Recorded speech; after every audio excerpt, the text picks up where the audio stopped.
निरापद हो।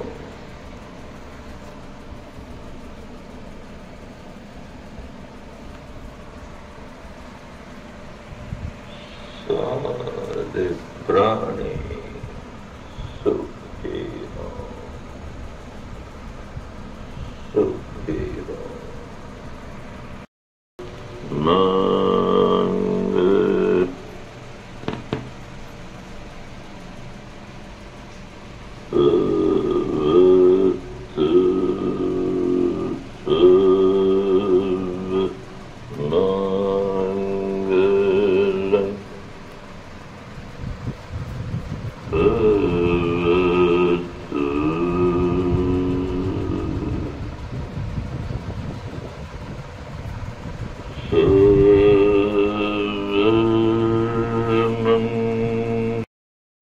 सर्व साधक साधिकांनो, आज आपण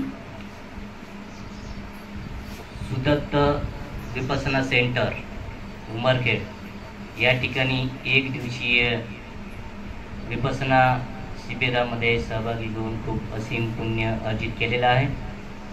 आपण 2-3 गोष्ट आपल्या लक्षात ठेवायला पाहिजे की आपण आताच गुरुजींनी सांगितल्याप्रमाणे अतिशय अनमोल अशा प्रकारचं आपल्याला हे मनुष्य जीवन लाभलेलं आहे। त्याचबरोबर हे मनुष्य जीवन व्यर्थ न घालवता आपण पाहतो या शरीरामध्ये पुढे चालून वर्धत्व येणार आहे, हे सत्य आहे, हे कुणालाही नाकारता येणार नाही। वर्धत्व येणार आहे। वृद्धत्व येण्याच्या अगोदर आपण अशा प्रकारे खूप परिश्रम करून आपल्या स्वतःला सुगतीकडे नेण्यासाठी प्रयत्न केला पाहिजे।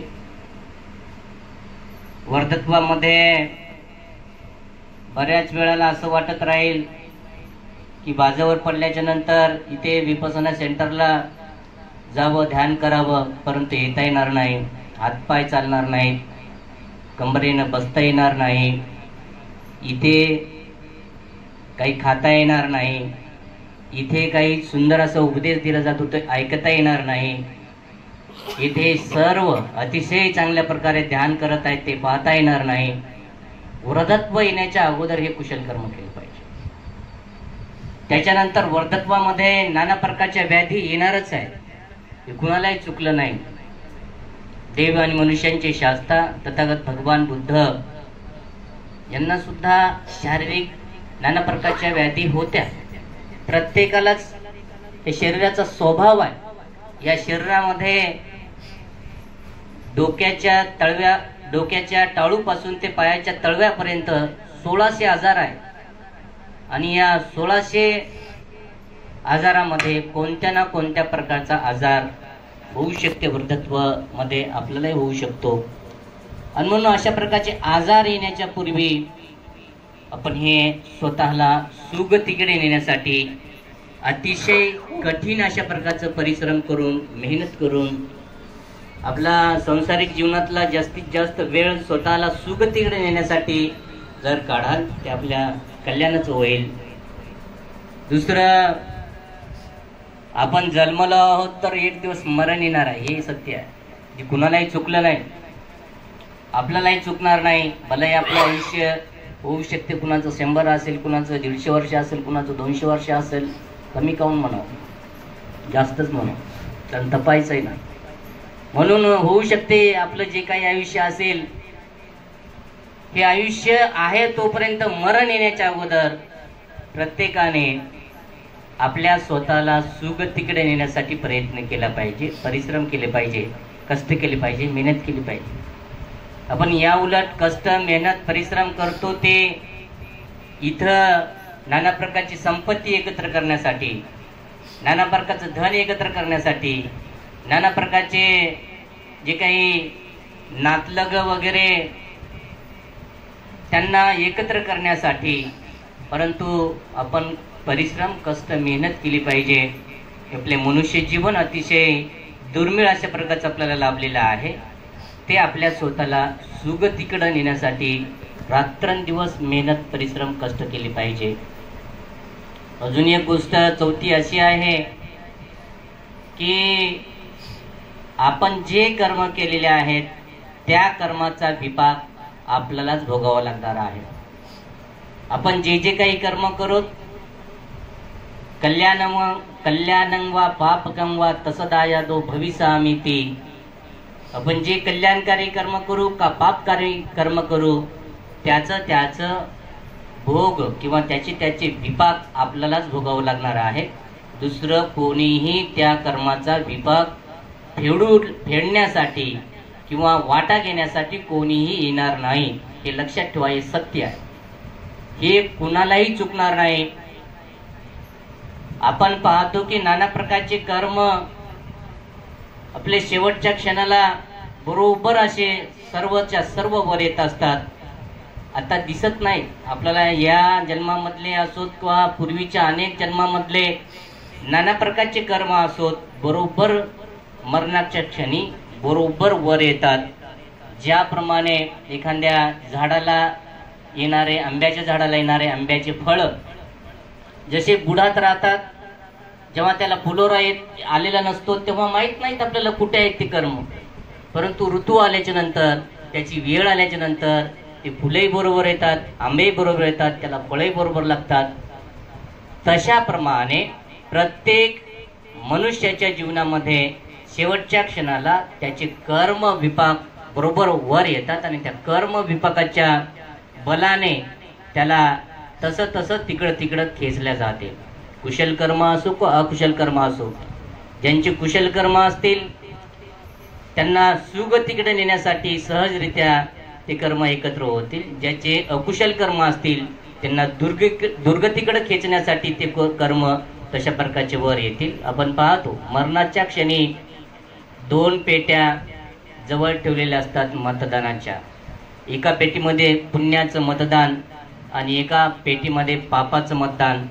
काही क्षण जेव्हा हा श्वास सुटायची वेळ असते त्यापूर्वी काही क्षण त्या पेट्यामध्ये मतदान चालू असते. पटापट कुशल कुशल कुशल कुशल कुशल जास्त ओढू लागले की तो मनुष्य अतिशय प्रसन्न होत राहतो, चेहऱ्यानं शांत होत राहतो आणि असा सुंदररित्या प्रसन्न चेहऱ्यानं त्याला दिसत राहते की आपले कुशल कर्म भरू लागले, कुशल कर्म जास्त भरू लागले.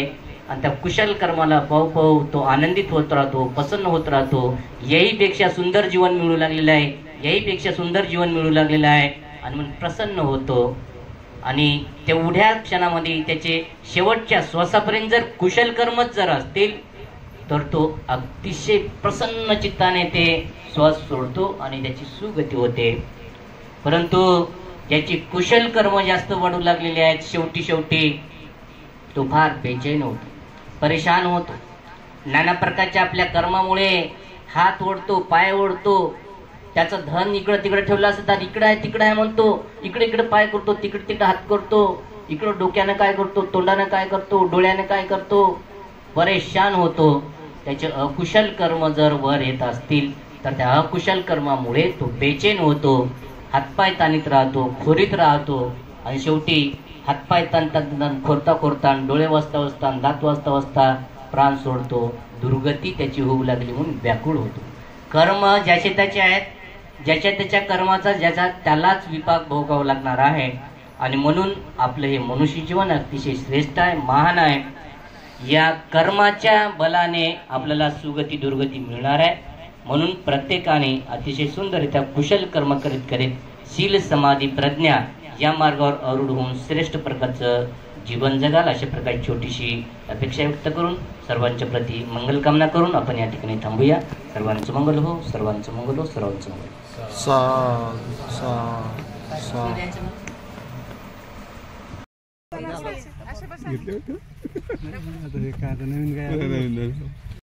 पाठवतो सगळ्याचे फोटो आले एकदम सुंदर आहे, सगळ्याचे फोटो आलेले आहेत, काय नाही सगळ्याला पाठवतो.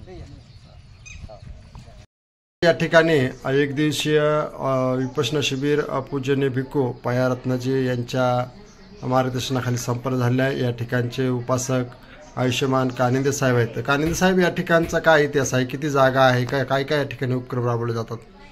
नमस्कार. सुदत्त विपश्यना चॅरिटेबल ट्रस्ट ही 2019ला स्थापन झाली. या ठिकाणी 2 प्लॉट सुरुवातीला घेतल्या होते आणि तिथं आम्ही बोर मारला आणि बोर मारून नाही का लगेच एक छोटीशी तिथं टेंट उभा केला आणि त्या ठिकाणी आम्ही ध्यान करून या ठिकाणी बुद्ध पौर्णिमेच्या दिवशी सुरुवात झाली आणि आपोआपच सहजरित्या बाकीचे काम होत गेले. एक मुंबईच्या साधिका आहेत संगीता पाटील, त्यांनी प्लॉट घेऊन दिला. एक प्लॉट घेऊन दिलेला आहे मुंबईच्या साधिका आहेत संगीता पाटील यांनी. आणि या ठिकाणी आम्ही तेव्हापासून रेग्युलर शिबिर घेत असतो. महिन्यातून 2 शिबिर होतात, एक लहान मुलांचं शिबिर आणि एक मोठ्यांचं. लहान मुलांचं शिबिर जे असते ते प्रत्येक महिन्याच्या पहिल्या रविवारी असते आणि ज्यांनी विपश्यना केली त्यांच्यासाठी महिन्याच्या दुसऱ्या रविवारी असते. आणि प्रत्येक रविवारी आम्ही 8 ते 9 ग्रुप साधना असते. पौर्णिमेच्या दिवशी सायंकाळी 6 ते 7 आम्ही या ठिकाणी साधना घेतो आणि प्रत्येक वर्षी आम्ही 2 शिबिर घेत असतो 10 दिवसीय. त्यामध्ये नाही का एक महिलाचं शिबिर असते, एक पुरुषाचं शिबिर असते. महिलाचं शिबिर जे आहे ते दिवाळीच्या सुट्ट्यामध्ये घेतो. आमच्या इथं उपलब्ध जागा नसल्यामुळं बाजूला एक जिल्हा परिषद शाळा आहे, त्या शाळेमध्ये व्यवस्था करत असतो आम्ही. या वर्षी आम्ही मे महिन्यामध्ये एक 10 दिवसीय पुरुषाचं शिबिर घेतलं. आता आम्ही या दिवाळीला एक महिलाचं शिबिर घेणार आहोत आणि लोक येतात, दान देतात आणि सहजरित्या काम होत आहे. मी या ट्रस्टचा सचिव आहे, अध्यक्ष शिंगणकर आहेत. यांचं खूप सगळं समिती आहे. आम्ही सर्व मिळून व्यवस्थित या ठिकाणी एका काम करत असतो आणि अशा प्रकारे ट्रस्टचं काम दिवसेंदिवस वाढत आहे. लोक येत आहेत, जुळत आहेत आणि सहजरित्या काम होत आहे आणि आपल्याला सहजरित्या जे काम होते ते आपण केले पाहिजे. आणि या ठिकाणी महिलांचं सुद्धा खूप सहकार्य आहे. महिला या ठिकाणी मोठ्या उत्साहानं भाग घेत असतात.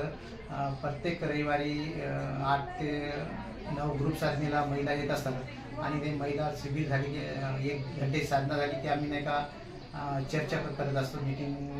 छोटी मीटिंग असते आणि अशा प्रकारे आम्ही हे करतो. साधारणतः किती साधक येतात, साधक साधिका वनडे शिबिर? उमरखेडमध्ये 100 ते 125 साधक आहे, पण तेवढे काही शिबिराला हजर नाहीत. 30-35 साधक उपस्थित राहतात. आज जे शिबिर 1 दिवशी झालं, आजच्या एका दिवशी शिबिराला 37 साधक उपस्थित होते. ओके सर, धन्यवाद.